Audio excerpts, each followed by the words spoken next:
नमस्कार मैत्रिणींनो, सखी lifestyle channel मध्ये आपल्या सगळ्यांचं स्वागत आहे। तर मैत्रिणींनो, बाहेर जेव्हा काम करत असतो आपण तेव्हाचं वातावरण आणि घरामध्ये आपण जेव्हा काम करतो तेव्हाचं वातावरण याच्यामध्ये जमीन आसमानाचा फरक असतो। मैत्रिणींनो, तुम्ही जर घरी असाल तर तुम्हाला असं वाटते की ज्या लेडीज कामावर जातात त्यांना काम नसतं जास्त, त्या काय बाहेर काम करतात मग घरी त्यांना काम नसतं। तर मैत्रिणींनो, हा समज एकदम चुकीचा आहे।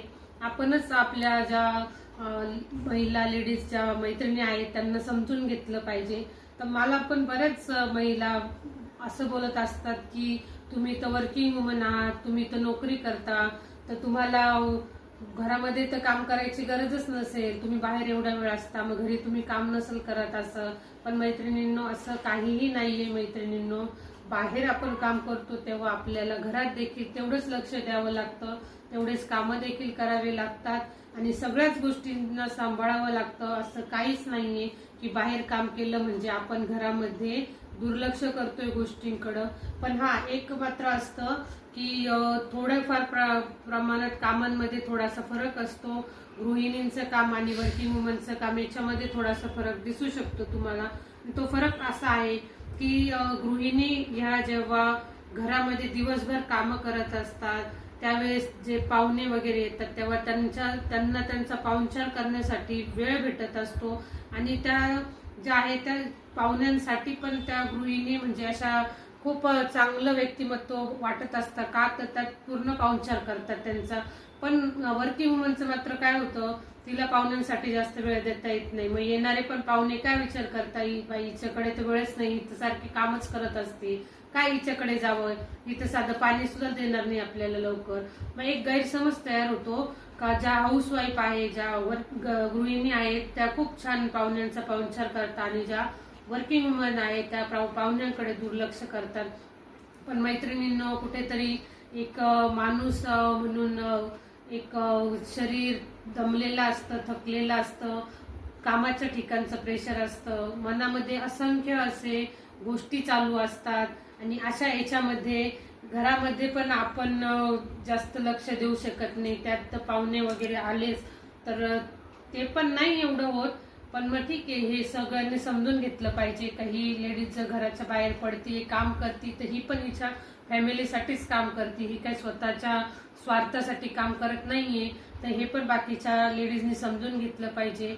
मी असं कुठेच म्हणत नाहीये की वर्किंग वुमनला खूप काम असतं आणि गृहिणींना काम नसतं, किंवा गृहिणींना खूप काम असतं आणि वर्किंग वुमनला काम नसतं, यातला कुठलाही भाग नाही मैत्रिणींनो। कामं हे महिलांना सारखीच करावी लागतात, थोडासा चढ उतार त्यामध्ये होत असतो।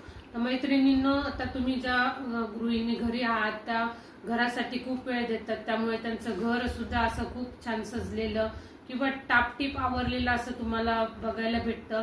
पण खरं सांगू का मैत्रिणींनो, आता वर्किंग वुमन म्हटली का ती खरंच खूप वेळ नाही देऊ शकत घरासाठी। घरामध्ये बराच पसारा तुम्हाला बघायला भेटेल। आता तुम्ही माझं कपाट जरी बघितलं तरी कपाटामध्ये तुम्हाला माझ्या एका पण साडीची किंवा कपड्याची व्यवस्थित घडी दिसणार नाही, तुम्हाला माझ्या किचन ट्रॉल्यांमध्ये भांडे व्यवस्थित लावलेले दिसणार नाही। तर ह्या सर्व गोष्टी रोज होतच नाही मैत्रिणींनो। त्यामुळे एक जो टापटीपपणा आहे घरातला तो कुठेतरी कमी जास्त बघायला भेटतो। हाऊसवाईफ थोडा वेळ जास्त देऊ शकते ह्या गोष्टींसाठी, पण वर्किंग वुमनला अजिबात या गोष्टींकडे वेळ नसतो। तर मैत्रिणींनो, सांगायचं एकच माझं हे आहे की फक्त समजून घ्या सर्वांना, व्यवस्थित असं आनंदाने राहा। आणि मैत्रिणींनो, खरं तर मी तुम्हाला एक सल्ला देऊ इच्छिते की तुमच्यामध्ये जर कुठला गुण असेल, तुम्ही गृहिणी असाल तर तुमचा जो गुण आहे त्याला पुढे वाव द्या। तुमचा जो छंद असेल तो छंद तुम्ही जोपासा। कोणाला मेहंदी काढायचा छंद असतो, कोणी ब्लाऊज छान शिवतं, कोणी शिवण कामामध्ये, कोणी रांगोळी काढण्यामध्ये एक्सपर्ट असतं, तर कोणी स्वयंपाक छान बनवतं। तर मैत्रिणींनो, आपल्यातला गुण ओळखा आणि त्यामध्ये तुम्ही निपुण कसे होणार हे तुम्ही बघा। कामाच्या ठिकाणी तर आपण काम करतोच, पण वर्किंग वुमनसाठी पण एक असं आहे की तिथल्या कामामध्ये आणि बाकीच्या कामांमध्ये फरक असतो। तर तेव्हा तिने सुद्धा आपला एखादा छंद जो आहे तो जोपासावा, कुठेतरी स्वतःला वेळ द्यावा। हाऊसवाईफने सुद्धा स्वतःला वेळ द्यावा। नुसतेच फक्त घरच्यांसाठी कामं करणं हे गृहिणीचं काम झालेलं असतं आणि वर्किंग वुमनचं घरीदारी काम करणं हे तिचं झालेलं असतं. त्यामुळे ती स्वतःसाठी वेळ काढू शकत नाही, स्वतःच्या तब्येतीकडे लक्ष देत नाही ती. तर मैत्रिणींनो, असं अजिबात करू नका. तुम्ही गृहिणी असाल किंवा तुम्ही वर्किंग वुमन जरी असाल तरी पण तुम्हाला तुमच्या तब्येतीची काळजी घेणं हे खूप गरजेचं आहे. तुम्ही घरात असाल गृहिणी असताना, जेव्हा तुम्ही आजारी पडता तेव्हा तुमच्या घरच्यांना तुमची खूप अशी काळजी वाटत असते किंवा घरातली कामं सुद्धा तशीच पडून राहत असतात. बऱ्याच गोष्टी अशा असतात की ज्या तुमच्यामुळे थांबून राहिलेल्या असतात. तर मैत्रिणींनो, फक्त कामं करण्यासाठी म्हणून तब्येत सांभाळा असं मी अजिबात म्हणत नाहीये, पण स्वतःसाठी तब्येत सांभाळा. मन पण चांगलं राहतं आपलं जर तब्येत चांगली असली. आपण जर आजारी असलो तर आपलं मन सुद्धा हे आजारी झालेलं असतं. आणि मैत्रिणींनो, शरीराच्या शारीरिक वेदनांपेक्षा मनाचा जो आजार आहे तो खूप मोठा असतो. त्यामुळे तुम्ही स्वतःचं मन कसं आनंदित राहील याकडे जास्तीत जास्त लक्ष द्या. तुम्ही हाऊसवाईफ असा, गृहिणी असा कुठलाच भेदभाव नाहीये. पण मैत्रिणींनो, स्वतःची काळजी घ्या, स्वतःच्या तब्येतीची काळजी घ्या. आता बऱ्याच गृहिणी अशा आहेत किंवा लेडीज अशा आहेत की त्या घरातल्याच इतर लेडीजला अजिबात समजून घेत नाही. तर असं अजिबात करू नका मैत्रिणींनो. खूप लेडीज वर्ग असा आहे की जो टीव्ही सिरियल्स बघता आणि त्या टीव्ही सिरियल्स मध्ये जो एक विलन म्हणून जे कॅरेक्टर दाखवलेलं असतं, जी लेडीज दाखवलेली असती, तसेच ते त्यातल्या ज्या विलनचा वगैरे रोल करणाऱ्या महिला आहे त्यांचा असं समज होऊन जातो त्या सिरियल्स पाहून पाहून की आपली ही जी लेडीज आहे ही ते विलन सारखीच त्या गृहीत धरतात आणि नकळतपणे घरात पण ते असंच त्यांच्यासोबत वागत असतात. तर मैत्रिणींनो, टीव्ही सिरियल मध्ये दाखवतात ते एकदम वेगळं असतं.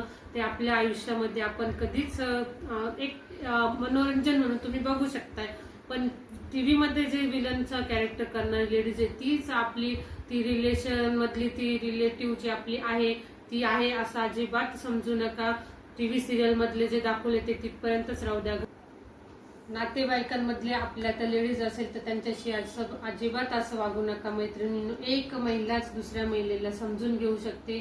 तर कामाच्या ठिकाणी पण बऱ्याचदा असं होतं की लेडीज जो आमचे जर बॉस जे आहे ते लेडीज असतील तर आमचं त्यांच्या बरोबरचं वागणं हे वेगळं असतं आणि जर तो बॉस जर जेंट्स असेल तर आम्हाला पण कुठेतरी लिमिट्स मर्यादा येत असतात.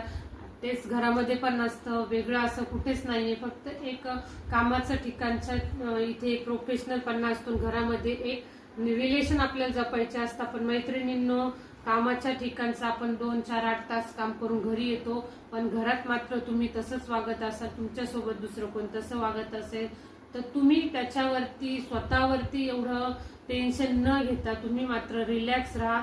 कारण तुम्ही माणूसच आहात, रॉबोट नाहीये. तुम्ही घरी पण राबताय, बाहेर पण राबताय. गृहिणी असाल तरी पण तुमच्यासाठी पण सांगते महिलांनो, मैत्रिणींनो, की बाकीच्या महिलांनी सुद्धा महिलांना समजून घेतलं पाहिजे. हेच मला तुम्हाला सांगायचं आहे आज.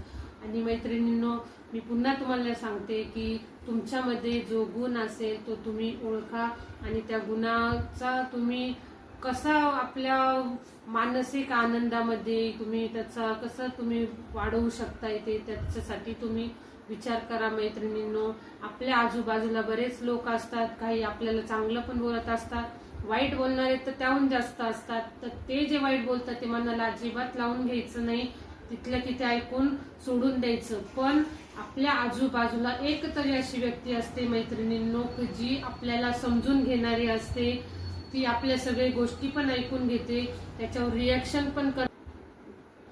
तर मैत्रिणींनो, अशी एक तरी व्यक्ती आपल्या सोबत असते, आपल्या आजूबाजूला असते. आपण आपल्याला ज्या दोष देणारे आहेत त्यांचा आपण खूप विचार करतो. ही व्यक्ती मला हे बोलली, ती व्यक्ती मला ते बोलली, ही माझ्यावर नाराज झाली, यांनी माझ्यावरती दोष लावला, हे आपल्या चांगलं लक्षात राहतं. पण त्या वातावरणामध्ये पण आपल्या बाजूने उभा असणार, आपला विचार करणारी एक तरी व्यक्ती आपल्या आजूबाजूला असते. तर ती व्यक्ती आपल्याला कधीच दोष देत नाही किंवा आपल्या चुकीच्या याला चुकीचं बरोबर आहे असं पण ती म्हणत नाही, पण आपल्याला व्यवस्थित समजून सांगते, आपल्यासाठी वेळ देते. तर अशी एक तरी व्यक्ती प्रत्येक महिलेच्या आयुष्यामध्ये, नातेवाईकांमध्ये ही असते. पण ती व्यक्ती कोण आहे हे तुम्हाला बघायचंय. ती व्यक्ती तुमचा नवरा देखील असू शकते, तुमचा भाऊ असू शकतो, तुमचं आई असू शकते, तुमची बहीण असू शकते, किंवा तुमचं एखादं खास चांगलं असं कोणी फ्रेंड असेल तर ते सुद्धा असू शकतं मैत्रिणींनो. तर तुम्ही याच्यावरती पण विचार करा आणि आपल्या आजूबाजूला दोष देणाऱ्या 100 जणांमध्ये एक जर तरी व्यक्ती अशी असेल तरी तुम्ही त्या व्यक्तीची निवड करा, बाकीच्या सगळ्यांकडे दुर्लक्ष करा आणि त्या व्यक्तीच्या म्हणण्यानुसार आपले सल्ले पण त्यांना द्या, त्यांचे सल्ले घ्या आणि व्यवस्थित असं तुमचे प्रॉब्लेम हे सॉल्व्ह होतील मैत्रिणींनो. फक्त तुम्हाला एक शोधणं आहे की आपल्या आजूबाजूच्या ज्या 100 माणसं आहेत, चुकीचे जे माणसं आहेत, त्यांच्यामध्ये ती एक अशी व्यक्ती कुठली आहे. तर त्या एका व्यक्तीमुळे तुमचं आयुष्य खूप चेंज होऊ शकतं मैत्रिणींनो. पण ती जर व्यक्ती तुम्ही चुकीची जर चॉईस केली, तुमची समजा एखादी फ्रेंड आहे किंवा एखादी रिलेटिव्ह आहे, तुम्हाला वाटलं नाही ही खरंच खूप चांगलं सांगते, आपण हिचंच ऐकायचं, पण ते जर व्यक्तिमत्व जर चुकीचं असेल तर मात्र मैत्रिणींनो तुम्हाला प्रॉब्लेम होऊ शकतोय. त्याच्यामुळे तुम्ही ही व्यक्ती सर्च करताना, शोधताना खरोखर चांगली जी व्यक्ती आहे तिची निवड करा आणि त्याच्या म्हणण्यानुसार तुम्ही गोष्टी करत जा. तुम्हाला खूप चांगला यामध्ये अनुभव येईल आणि खूप गोष्टी ह्या तुमच्या व्यवस्थित होतील मैत्रिणींनो. मैत्रिणींनो आजसाठी एवढंच. एक मनातल्या भावना व्यक्त करायच्या होत्या की खरंच गृहिणी, हाऊसवाईफ हे जे आहे हे गणित हे एकदम असं वेगळं गणित आहे मैत्रिणींनो. पण खरंच सांगते का तुम्ही गृहिणी असाल तर खरंच तुम्ही खूप लकी आहात मैत्रिणींनो की तुम्ही घरात राहून सुद्धा तुम्ही फॅमिलीला वेळ देताय, मुलांना वेळ देताय, सगळ्या गोष्टींना वेळ देताय. जो माझ्यासारखी वर्किंग वुमन जी आहे बाहेर जाणार ती खरंच नाही देऊ शकत. तर मैत्रिणींना तुम्ही गृहिणी असाल तर खरोखर तुम्ही खूप लकी आहात. पण तुम्ही इतर गोष्टींमध्ये जास्त वादविवाद न करता स्वतःची काळजी घ्या आणि आपण आनंदी कसं राहू, आपल्या फॅमिलीला आनंदी कसं ठेवू याचा तुम्ही विचार करा मैत्रिणींनो. एवढंच सांगते. भेटू पुढच्या वेळेस. बाय.